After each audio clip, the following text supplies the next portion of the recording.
This is a new segment. It's called Whiteboard Chats with Coach motherfucking Sal, baby. What's up with it? Don't mind my fucking chicken scratch. We out here. Let's get it. Robert, what's up? What's up? What's up? What's up? Casey, how are you? Great to see you. Thank you for tuning in. So we got a little bit of a different segment. I don't know. So I actually could use some help here, okay? Because I don't know how to get it to read the other way. You guys want to help me out with that? Because I was trying to do this before and I don't know how to flip it. So the words, are these backwards here for you guys? Can you read what this says? Nick, Bear, Casey, Robert, can you guys read what this says? Because over there on Facebook, it actually does show it the right way, which I find is very interesting. So I don't know, but how are you guys? I'm just about to get started here. Would love to hear from you guys before we get this going. I know TikTok's going to love the aesthetic of the blue background, but how's everybody doing today on this beautiful Thursday? Thank you guys for spending some time. I'm going to let the people get going in here, and then we'll get this going. If you guys could drop, wow. That's a so that's what we're doing now. If I drop a thumbs up, it's there. Which camera are you using? The front screen? Yes. So then maybe use the back screen. Is that what you're saying? I can't really see it then if that's the case. Training cardio. Okay, so Bear could read it. That's interesting. So why don't we maybe try this? What if I flip it? Well, then I can't see the comments. Just flip the phone. Well, you know what, Nick? Then I can't see you, and I want to engage with you. So that's pretty difficult. You guys are funny. Well, you can read it, so that's what matters. And that's what we're here to do. All right? So thanks, Nick. I'll remember that for next time. Jordan, what's up? How are you? We're going to give people a second, and then we'll get this rocking and rolling. Use a mirror. Interesting. That sounds like a lot of work, so I don't know about that one. Can you guys guess what I'm going to be talking about in each one of these topics? If you guys want to take a little stab at it, working the brain a little bit more today. Hey, the more you use it, the more you don't lose it. How about that one? What do you guys think? Yes, no, maybe so. Can you guys take a guess what I'm going to be diving into on each one of these? Let me know. Even though it's backwards and it looks like chicken scratch, we're going to make it work. Okay? Dominique, we're going to make this work. Don't worry about it. Dominique Ashley, might I add. How are you? Great to see you. So we were having some technical jokes here, seeing if you guys could read this. So someone said flip the phone, but then I can't see the comments, and that's not a lot of fun, you know? All right, you guys ready? Let's dive into this. I'm going to hit the recording. And we're going to work this out. Ready? 3, 2, and 1. Recording in progress. What is going on, fam? Welcome back to another episode of the Shift Your Mind, Change Your Life podcast. So, yes, I know I told you guys that I was recording behind the scenes for a little bit, but we're coming out today, and we're doing a whiteboard segment. So, if you're on the audio, you might not be able to see it as good as those who are here with me live, but that gives you the incentive to maybe show up on the live streams, right? When I go live, come in, tap in, and you can see it on the visual. If you're on Facebook, I always post these recordings to Facebook, LinkedIn, and YouTube, so you go ahead and check those out. Just type in my name. They're there. And today, we're going to be chatting about how to build muscle faster. Close, Bear. Today, we're going to be talking about how to build muscle faster. So if you're here with me on the live stream, is that something you're looking to do? You're looking to take your physique next to the next level, I should say, and we're going to break it down. Now, before I get into this, you might be wondering, why should you give a rat's ass of what I have to say? Well, that's a great question, okay? And that's something that I would ask another coach as well. So to break it down, I started my fitness journey about 12 years ago. First 5 to 6 years was definitely a little bit of a learning curve for sure, but I've hit a really good stride the last 5 to 6 years. So with that being said, you're talking about almost over a decade of training experience, and not to mention also a certified coach, former athlete, 5 years in the coaching space, worked with hundreds of clients. And from what I've seen, these are the pillars Okay, now some of you guys may be aware of that, but what we're going to do in today's podcast is dive into each one here. Now, if you're on the live stream, you can see these 4 pillars. We have training, cardio, nutrition, and sleep in no particular order. And we're going to break down each one so you can build muscle faster. Okay, so again, why should you listen? Well, here's the reality. You don't have to listen, but I've made a lot of mistakes, so you don't have to. So if you're somebody who doesn't want to make mistakes in your fitness journey, you want to get to your goals faster, you want to build more muscle, lose more fat, and to go back to your point as well, Bear, you can lose fat and build muscle at the same time. We might cover that today as well if we get some time. Okay. Now, again, maybe another question you're asking before we get into this is, how did I learn all this? Well, it was a lot of trial and error, a lot of mistakes. But I'll tell you what, investing in a coach has skyrocketed my results. Now, again, I said this on my story this morning.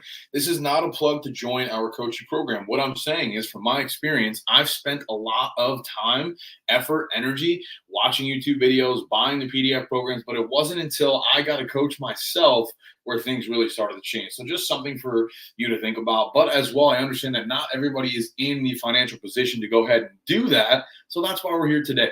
And I promised myself over the last few months with the work that I've been doing to share more with you guys. And I figured, you know what? Why not bust out the whiteboard today and have some motherfucking fun, okay? So again, for those who are here on the live stream, we have training, cardio, nutrition, sleep in no particular order. I'm just going to start from the top with training.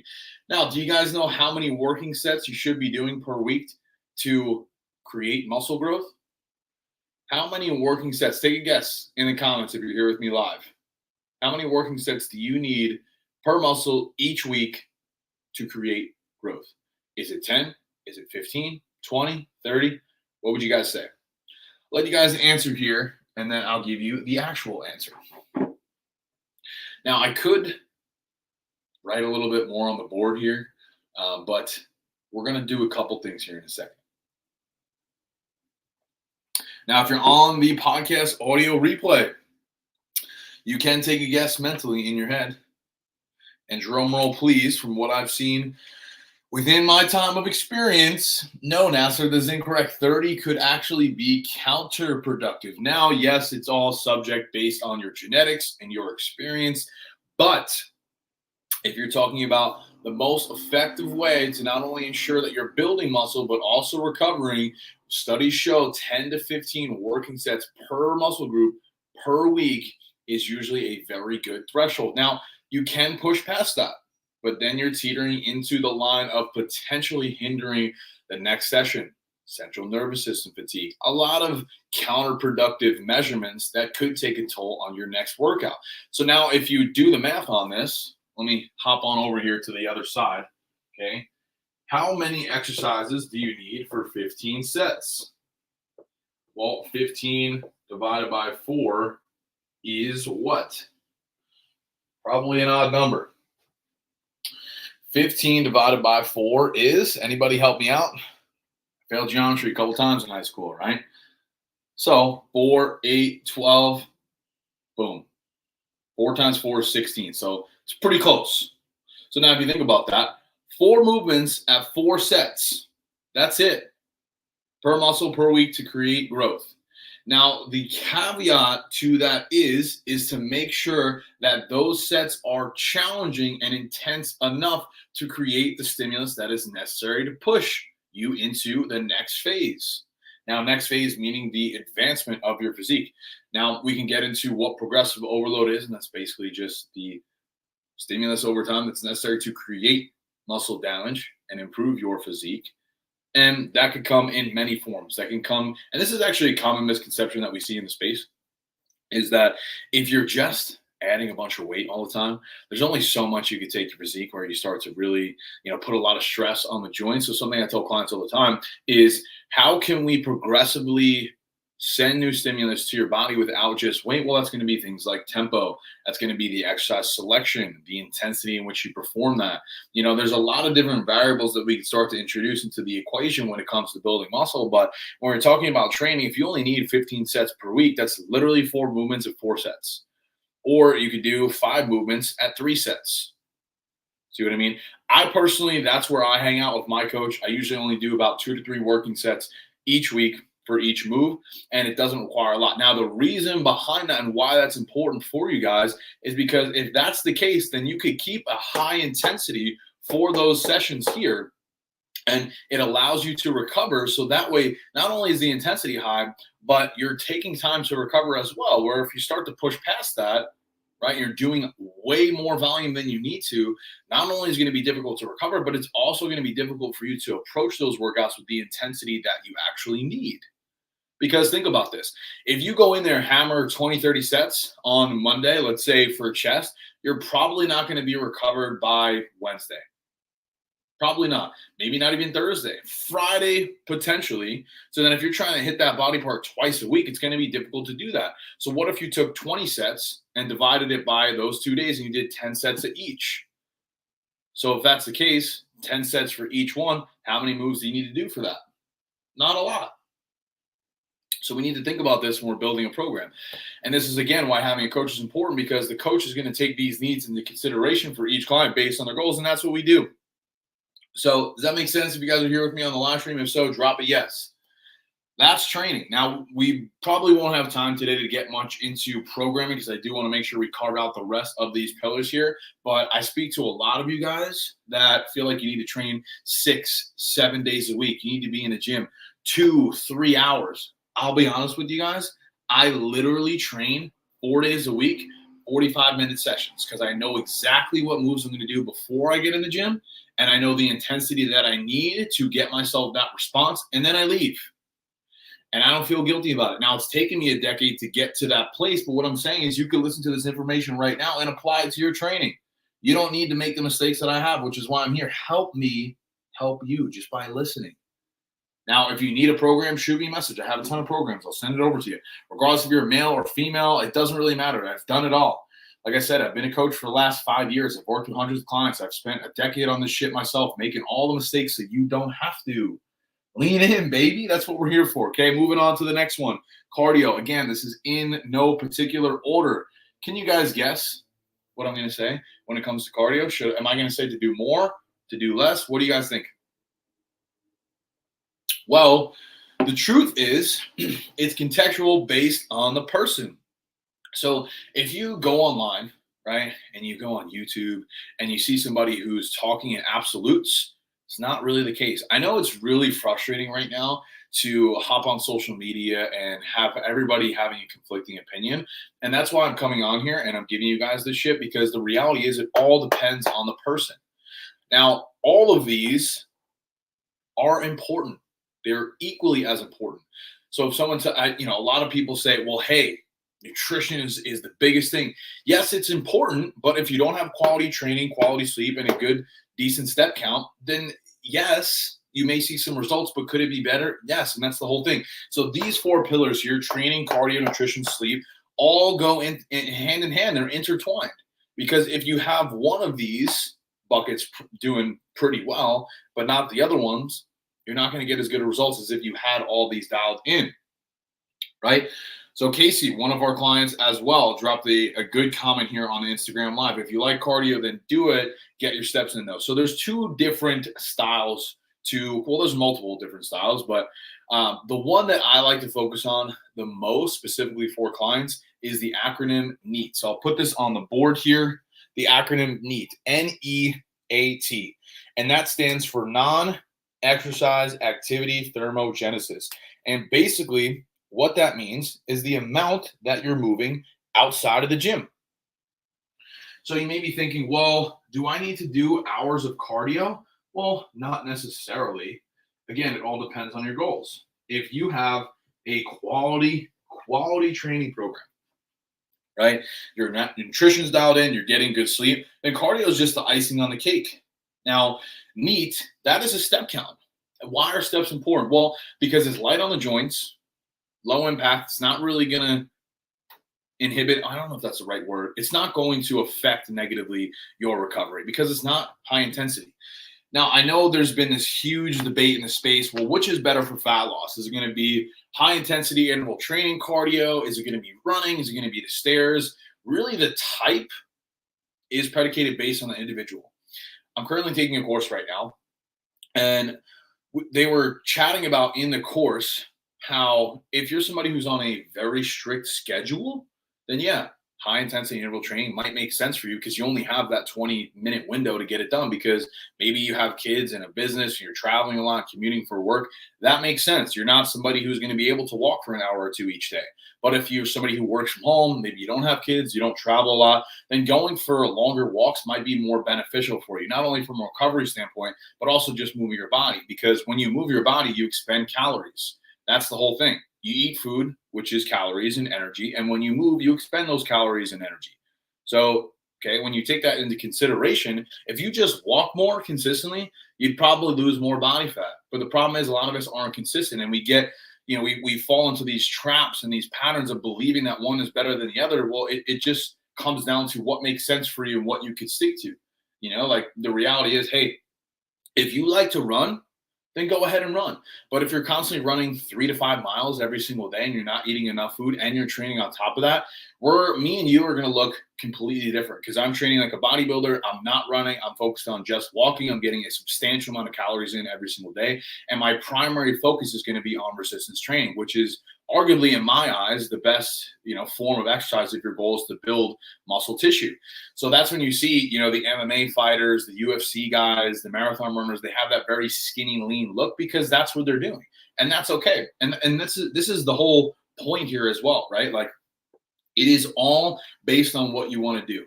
Okay, so if you take nothing else from this episode here today, that's what I want you guys to take home. It's really predicated on what you want to see for yourself. And I just realized that leaning on this whiteboard, I made it slanty, but we're here. Thank you. Consistency is key. Totally agree. But it's also consistently doing the right things. And that's why I'm talking to you guys here today, because you could be consistently doing the wrong thing as well. So you have to take a step back and try to ask yourself some of these questions, because quite honestly, if you don't do that, you could be spinning your wheels, right? So we covered the beginning side of things, how many sets is optimal for muscle growth when it comes to training. We're not really going to get too much into programming here today. That's probably going to be a different conversation. And as far as cardio, non-exercise activity thermogenesis is basically the amount here that you're moving outside of the gym. So it's one thing to go in and train for your 40 minutes, but it's another thing of how do you move your body the rest of the day, because you may work out for the 40 minutes, but if you just sit at a desk the rest of the day, you're not going to be burning as many calories as somebody who has an active lifestyle, an active career. Let's say somebody who's working construction or, somebody who's door-to-door sales. They're going to be constantly moving your body. And when you hear that, it makes a lot of sense as well. So that's something you have to take into consideration. Now, if you're going to ask me the question of, hey, Sal, which type of cardio is best for fat loss? I'm going to tell you, hey, it's probably going to be the one that you could stick to the most and the one that you enjoy the most. Why don't I run? Because I fucking hate running. Right? So because if you're sitting there consistently trying to do things that you don't enjoy, eventually you're going to get to a place where you don't want to do it. That's why most diets fail. I'm not sure if you guys are aware of that, but I think is 77% of diets in America fail for the reason of they just can't stick to it. Things like keto, carnivore, fasting, yeah, in a short term, maybe it's beneficial, but you just revert back to your old patterns because it's not something that you could do. So this is where a lot of the clients inside of our program who see massive levels of success are ones that are able to build a stable, sustainable foundation of habits. And that's done through these pillars right here. So how many steps should you be taking each day? Well, I would probably say 8,000 to 10,000 is probably a good average. There's studies that show that 10,000 steps a day can actually drastically reduce your percentage to cardiovascular disease. Because when you think about it, if you're moving your body, your blood is pumping, right? It's good for you. So how long does that take? Well, 5,000 steps, give or take. It's usually about 45 minutes to an hour, depending on the pace in which you walk. Right? So we could say about an hour and a half, give or take, if you're able to walk. It's going to be dependent upon the speed. Now, if you're somebody who works from home, then it might make sense for you to get a walking pad. If you're somebody, who lives in a colder area, that would probably make sense for you. If you ideally are in a warmer climate, then just going outside and walking is literally free and very beneficial. Hear me clearly. You guys should be walking every single day. It's low impact. It's not going to affect your training. It's not like running. It's not high intensity. Again, it's all contextual. If you're an MMA fighter, of course, this probably might not apply to you. If you're a marathon runner, of course, this probably might not apply to you. But if you're a bodybuilder, If you're somebody who wants physique goals, then yeah, this is probably up your alley. Casey, I agree. Walking pad is the GOAT. I have a problem with sitting at a desk all day. I play slow pitch 2 days a week, still not enough for me, right? So that's the thing. If you're able to have that walking pad, right, then it probably could make sense for you to implement that into your routine. Okay, so moving on. Next point, nutrition. Now, everybody likes to say, oh, it's 80% diet. Food is the most important thing. Let's stop categorizing as, one of these is more important than the other. They're all equally as important. Yes, you can make the argument that nutrition is going to be one of the more driving factors for sure. But if you don't train, you don't move your body, and your sleep is dog shit, but you eat incredibly healthy, well, again, you're limiting yourself. So then the question is going to become, well, then how do we nail all of these? And that's something that's going to depend on each person here. And when I say that, it's getting clear on what you want, why you want it, and how you're going to get there. Now, nutrition. Got a couple things here for you guys to talk about today. If you're not tracking your macros using a, calorie tracking app, you're missing the boat. Now, I personally enjoy MyFitnessPal. There's a lot of different calorie tracking apps on the market. It just depends what you enjoy. Try a few different ones. There's ones that have paid subscriptions. There's one you could use for free. But if you're not consistently following a meal plan or tracking your calories, you're essentially approaching this with a blindfold on. And I don't know about you, man, but if you were going to get in a car and drive with a blindfold on, it probably wouldn't end very well. And I've made reels about that. But yet we show up every single day with our fitness goals, and we're banging our head against the wall, getting confused and frustrated why we don't have the results that we want for ourselves. But in reality, we're just pouring in maybe 5% each one of these buckets, right? We're spotty with our training. We don't consistently track our steps. We're not following a meal plan. We're going out on the weekends. We're not getting good sleep. And we're like, I don't understand. My body isn't changing. I'm doing all things. Realistically, maybe you're going to the gym a few times a week. You think you're eating healthy, but you're blindly approaching things. You think you're getting a lot of steps in, but you don't track it. You think your sleep is good, but you stay out on the weekends. And, this is just the reality of the cycle and society that we live in right now. And this is why we're here, because this is my job to try and help you guys out with this, because I love it. It's drastically improved my existence, and I want it to improve yours as well. I'm going to take a sip here. Okay. So macros, if you don't understand macros, I have an entire free course built out that you can have access to today. Just shoot me a DM with the word course and I'll send it over for you completely free. I have my team and I put together about a year ago, I want to say. There's about 30 videos in there, step-by-step, that could guarantee you to improve your goals, your dream physique, your fitness, whatever you want to categorize that as. You could join today for free. Watch those videos. They're already built out. They're waiting for you. They're calling your name. Please, Sarah, please watch the videos. It's there. Shoot me the word course and I'll send it over to you, okay? Also, something that I want to expand on with nutrition, yes, weekends count. I hate to break it to you guys, but if you're doing great Monday through Thursday, cool. That's great. But what about Friday, Saturday, and Sunday? That's still a good percentage of the week. There's 7 days in the week. If you're only good for 4, there's still 3 days. It's actually almost a 50-50 split. But I want to go out, Sal. But you don't understand, I really want to enjoy myself. You can. It's just about understanding how to do that. And we cover that in our program all the time. But it looks something like this, okay? If you know you're going out, then you just have to budget it. Essentially front load your meals. So what I mean by front loading your meals, if you understand the amount of calories that you're having on a daily basis and you know that you're going out, then you could essentially budget those amount of calories. Okay, well, I want to go out with the girls. I want to go out with the boys. I want to have some brunch. Then probably you should allocate for at least 500 to 800 calories, guaranteed, because a lot of restaurants are going to be cooking in oils and butter and fats and all this other stuff that it's going to be difficult to account for. Now, it depends on what you're choosing, and that's why I'm always a huge advocate with our clients to say, hey, look up the menu before you go. I'm going to say it again, because I know that weekend nutrition is one of the biggest things that holds people back. Look up the menu before you go. Don't get the fried fucking nacho loaded whatever the fuck that's literally bigger than your head. Don't get the margarita that's the size of your grandma's leg. Okay, let's enjoy yourselves in moderation, but from a place that actually makes sense for what you're doing. Because I'm going to be honest with you guys, if you're fucking off every single weekend, it's going to be really difficult for you to get in a groove. You're going to build a lot of resentment towards this stuff, and you're just going to want to give up. And that's not a fun place to be. Okay? Weekend counts. So limiting processed foods. What is a processed food? Well, anything that sits on the shelf for a long period of time. Those are things like your protein bars, your beef jerky, your rice cakes. Yes, those things are okay from time to time, but if a majority of your diet is made up of those foods, then you're having a lot of unnecessary ingredients that are going to be taking a toll on your gut. Now, again, that's probably a different conversation for another day. Reading food labels, that's in the course. If you guys can't tell, go through the course. It's fucking awesome. But reading food labels is critical. We teach our clients that, because if you're not understanding what you're putting into your body every single day, you're doing your health a disservice, not only physically, but mentally as well. Food is fuel. We need to think about it that way, right? So that's nutrition. Let's move on. And the last and certainly not least is going to be sleep. Sleep, sleep, sleep. S-L-E-E-P.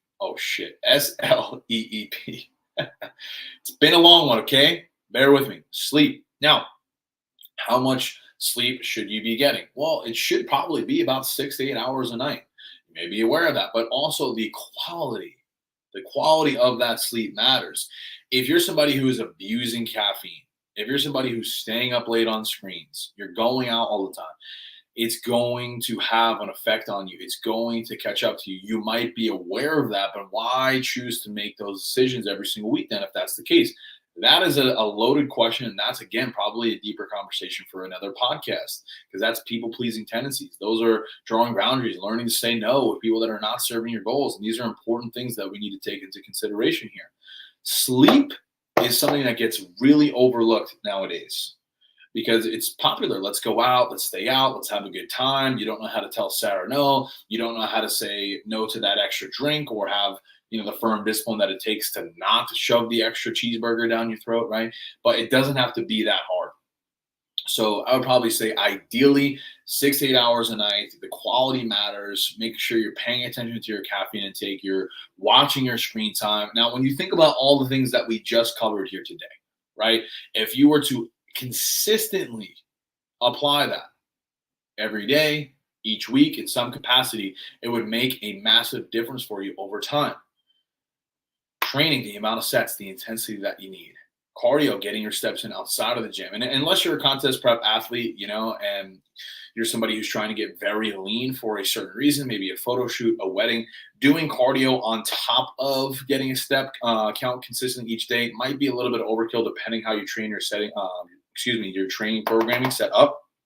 But there's the conversation of doing more, which could potentially be counterproductive depending on how hard and how consistent that you're, being with that. I think, like I said earlier, you should be getting steps every single day. I don't think you should be training or lifting weights every single day. I think, 4 to 5 days is plenty. Anybody that tells you need to be training 6 to 7 days a week is probably not really too educated on what's going on, because like I said, if we're talking about the amount of working sets per muscle per week, anything outside of that could be considered counterproductive if the intensity is where it needs to be, right? So we talked about training, cardio, nutrition, tracking macros, reading the food labels, getting quality foods. I also have a ton of meal guides as well, literally sample meals that'll show you what foods in the amounts based on your goals. So if you want access to that, just shoot me a DM with the word guide. I can send it over to you. As you guys might be aware by now, I have a lot of information if you're somebody who's trying to get in shape. I'm a fitness coach. This is what I do. I help people lose body fat, build muscle, and improve their lifestyle. So if that's something you're looking to learn more about, go ahead, shoot me a DM. I'd be happy to help. I literally love this shit because, like I said, it's helped me so much. It's helped so many people, and I know that it can help you, right? So nutrition, and then again, lastly, sleep. The amount, the quality, all that matters. So I wanted to go through these pillars because it's just so important to not think that you have to choose one of these. And it's also important to make sure you're consistently doing the same things. I know we talked about that, right? Of like, well, yeah, being consistent is a huge piece of this, but being consistent in a way that makes sense and is conducive for what you're trying to create is also something that is really important as well. So If you guys have any other additional questions, drop them in on the live stream. If not, I'm going to end it here. I appreciate you guys tuning in today. I hope that was valuable for you. If it did, I think I just had a stroke. If it was valuable for you and it was something that you enjoy, go ahead, shoot me a message. Let me know what you thought. I would love your feedback. I really appreciate it. With that being said, we're going to kill it here. Hope you have the best day ever, and I'll chat with you soon. Recording stopped. Cool. So we just finished that up, but I'll hang out a little bit on the live stream. For those who are here live, do you guys have any additional questions on these? Now, this is only for the people who join live and who hang out with me. So if you have additional questions right now, go ahead and drop those on a live stream. I'll give it a second, see what you guys got going on over there. Vic, what's up, bro? Ash, how are you? Did I just sing the McDonald's theme song? I think I did. Crazy. All right, no questions. All right, guys, thank you so much. Have the best day ever, and I will chat with you soon. Peace.